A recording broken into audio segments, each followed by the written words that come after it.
My eyes started to hurt.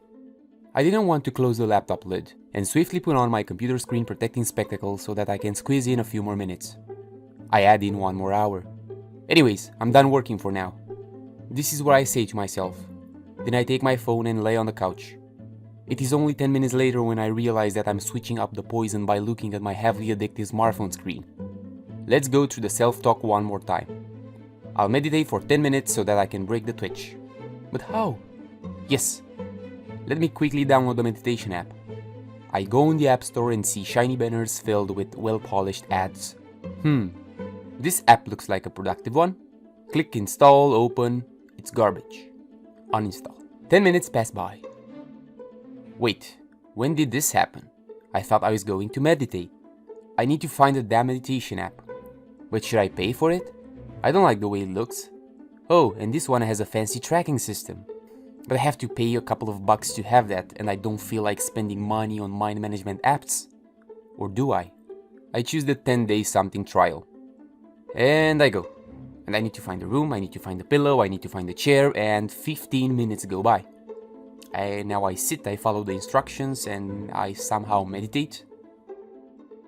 I finish the session, I make coffee, and jump on the computer again. The problem is that even those mindful minutes we crave must be tracked by some fancy meditation app with an eye-candy user interface. The problem is that we found ways to trick ourselves into believing that this is normal for the present-day individual. The problem is that there is always some device on the table and we choose to pick it up instead of simply sitting at the damn table. And the problem is that I'm writing this while I'm in the subway train, surrounded by individuals like myself who are most likely spending their time browsing social media, or playing a slick, often stupid game, or doing some random chatting with someone who's not that into them. But they can still reap some benefits, right? The benefits of learning the art of conversation, of quick typing, of understanding and navigating a game, a platform, a tracker.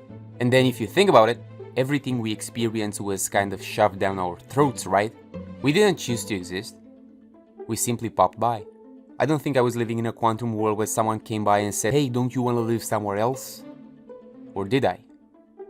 We were forced by predators to evolve, to invent technology so that we can protect ourselves. And then we saw the exponential growth.